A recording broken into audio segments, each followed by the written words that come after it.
Good evening. This is Akashvani. I'm Saira Mujtaba with the news at 9.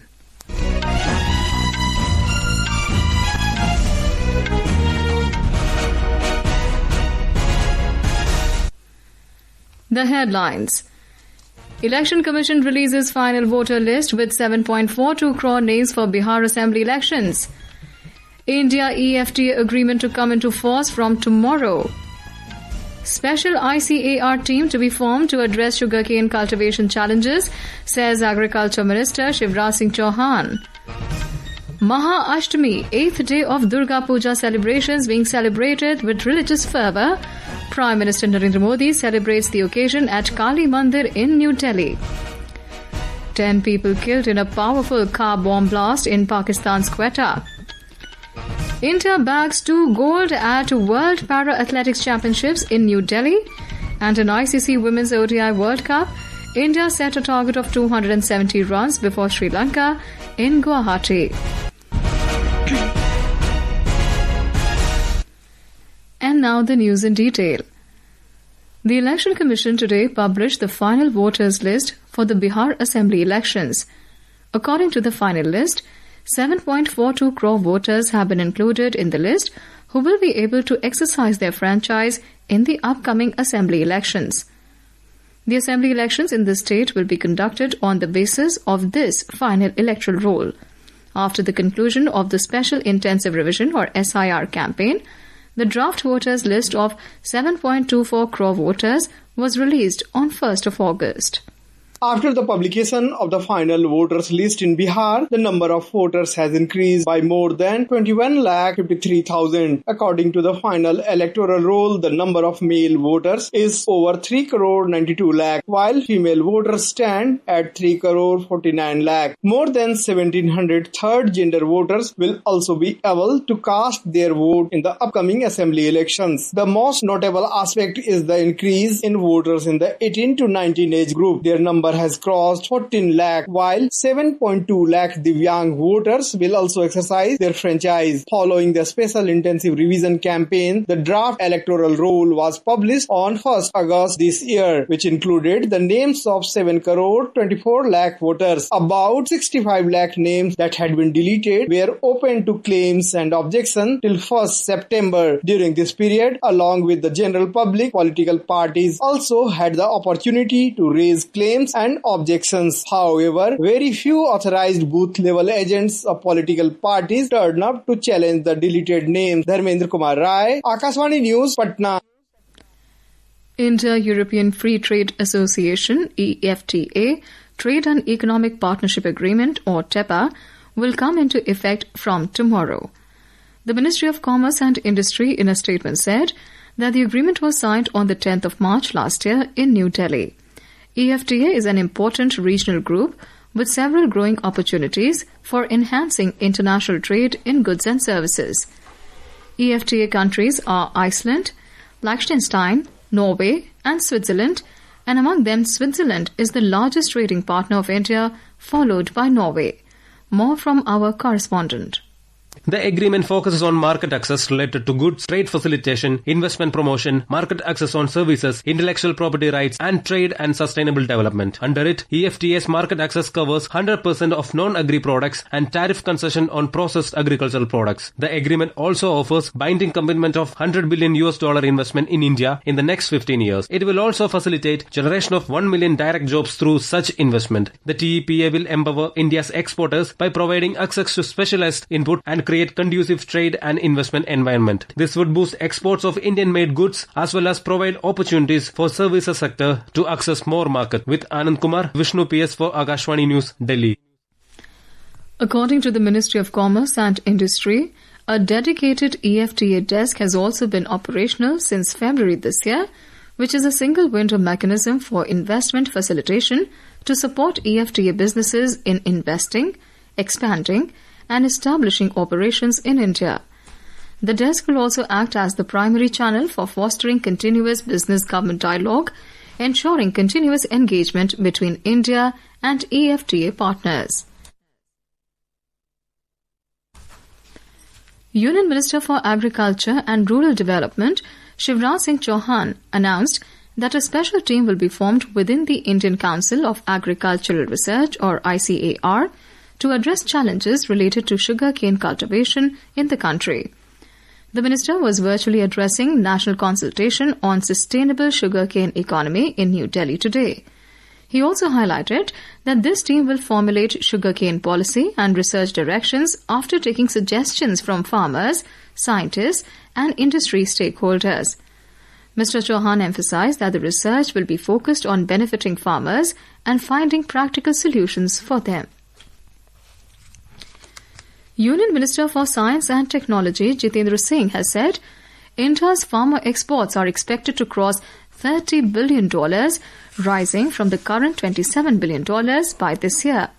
Speaking on the occasion of the signing of an MOU between the Department of Biotechnology and the Uttar Pradesh government, Dr. Singh said the agreement will help advance the vision of Viksit Bharat 2047 and reinforce India's position as a provider of affordable healthcare solutions. India is already being described as the pharmacy of the world. Very fast in the last 10 years, we have succeeded in moving on. Like, for example, we started from just about $10 billion US dollar in 2014 when this government came in. Today we are $130 billion and we hope to be 130 by 2030 and we are already crossing 100 by now. So it's been a very fast journey over the last 1 decade. GST Bachat Utsav, announced by Prime Minister Narendra Modi, which commenced on the 22nd of this month, is benefiting all sections of the society.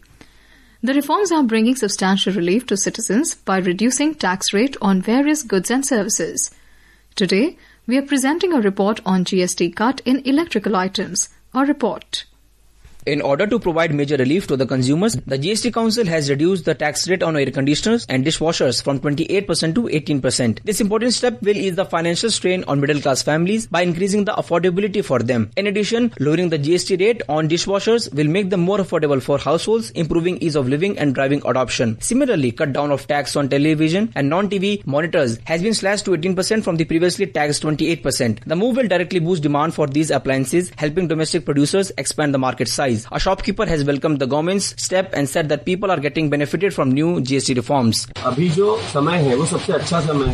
The present time is the best time because you will get the benefit of both GST and festivals. Under this, you will get good rates on ACs and LEDs where you will now pay 80% GST instead of 28%. People are taking advantages of the new rates and are making very good purchases. The reduced tax slabs will not just support localization efforts but will also reduce import dependence. The new reforms will further expand opportunities for MSMEs in plastics, wiring, cooling systems, LED panels and assembly services. Shivang Mishra, Akashvani News, Delhi. This is Akashvani giving you the news. For quick news updates round the clock, follow us on our X handle at AI News Alerts. And for details of these stories and more, log on to our website www.newsonair.gov.in and download the News on AIR app. Welcome back. You're listening to News at 9. Guided by the mantra of Seva and Sushasan, that is, public service and good governance, the government under Prime Minister Narendra Modi has been working tirelessly to bring transformation and progress. In our special series Seva Parv, today we bring you how Group Captain Shubhanshu Shukla's historic journey to space is propelling India's ambitious space program and inspiring a new era of exploration. When Group Captain Shubhanshu Shukla made history as the first Indian astronaut on the International Space Station ISS, he carried with him the dreams of 1.4 billion Indians. This achievement is not an isolated event, but part of greater ambitions of India in space exploration under Prime Minister Narendra Modi. While speaking to the astronaut on board the ISS, PM Modi said that this is the first step to success of Gaganyaan, India's first human space mission. तो मैं ज्यादा समय आपका नहीं लूंगा. आज मैं विश्वास से कह सकता हूं कि ये भारत के गगनयान मिशन की सफलता का पहला अध्याय है. आपकी यह ऐतिहासिक यात्रा सिर्फ अंतरिक्ष तक सीमित नहीं है. यह हमारी विकसित भारत की यात्रा को तेज गति और नई मजबूती देगी। भारत दुनिया के लिए स्पेस की नई संभावनाओं के द्वार खोलने जा रहा है। While in space, Shukla and his team completed a suite of 7 microgravity experiments developed by Indian research institutions. These experiments were designed to generate critical data for future planetary missions and long-duration space habitation. India's space ambitions were very well articulated by Group Captain Shukla during the farewell ceremony of the mission. He said, looking from above, today's India appears ambitious, fearless and confident. मैं आपको बताता हूँ, आज का Bharat space से. Let me tell you, today's India looks ambitious from space. Today's India looks fearless. Today's India looks confident. Today's India looks full of pride. And because of all these reasons, I can once again say that today's India still looks better than the entire world. आज का भारत अभी भी सारे जहां से अच्छा दिखता है. Shubhanshu's space journey paves the way for future missions like human space flight, an Indian space station and vision to send an Indian to the moon, and hence marks a milestone in India's ambitious space agenda under the leadership of Prime Minister Narendra Modi. In some more news, the government has extended the cut-off date to exercise choice for Unified Pension Scheme or UPS by 2 months. That is, till 30th of November this year, for eligible existing employees, past retirees, and legally wedded spouses of the deceased past retirees. Earlier, the last date was till today. Former Union Minister Anurag Thakur said that doubts are raised about the proper security provided on that fateful day when the stampede occurred. Mr. Thakur accused the state government for arresting people who raised their voices through social media. Interacting with media at Karur, he said that the one-man commission constituted by the state government will not be fair. The delegation demanded a CBI probe into the incidents. He also wanted to know why the state government has not answered any questions asked by the central government on this issue. He said that there are more questions than answers. He also questioned as to why the local administration refused to meet the NTA delegation.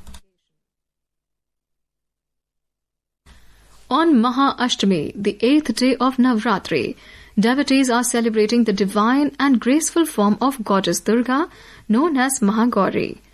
Prime Minister Narendra Modi visited the Durga Puja Pandal at Kali Mandir in ICAR Park in the national capital this evening and participated in Durga Puja celebrations. The Prime Minister performed Aarti and offered obeisance to goddess Durga. Delhi Chief Minister Rekha Gupta was also present on the occasion. In Kolkata, the day is being celebrated with great enthusiasm. A report.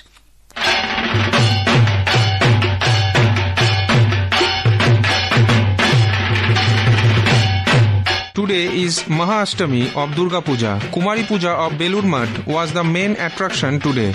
People in large numbers are gathering for pandal hopping in Kolkata and other parts of West Bengal. Pandals have been decorated with beautiful theme-based decorations and lights. Kalyan Laha, Akashvani News, Kolkata.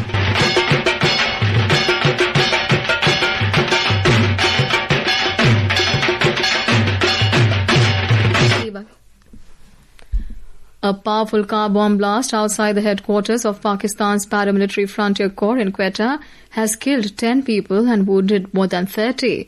A suicide bomber detonated explosives near FC headquarters, followed by intense firing. On to sports now.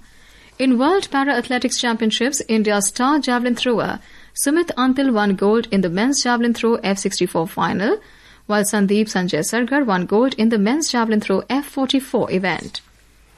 And chasing India's target of 271 runs, Sri Lanka was 60 for 1 in 11.2 overs in the opening match of ICC Women's ODI World Cup 2025. And now, before we end the bulletin, the headlines once again. Election Commission releases final voter list with 7.42 crore names for Bihar Assembly Elections. India-EFTA agreement to come into force from tomorrow. Special ICAR team to be formed to address sugarcane cultivation challenges, says Agriculture Minister Shivraj Singh Chouhan. Maha Ashtami being celebrated with religious fervour. Prime Minister Modi celebrates occasion at Kali Mandir in New Delhi. And in ICC Women's ODI World Cup, India set a target of 271 runs before Sri Lanka in Guwahati. That's all in the news at 9. Good night.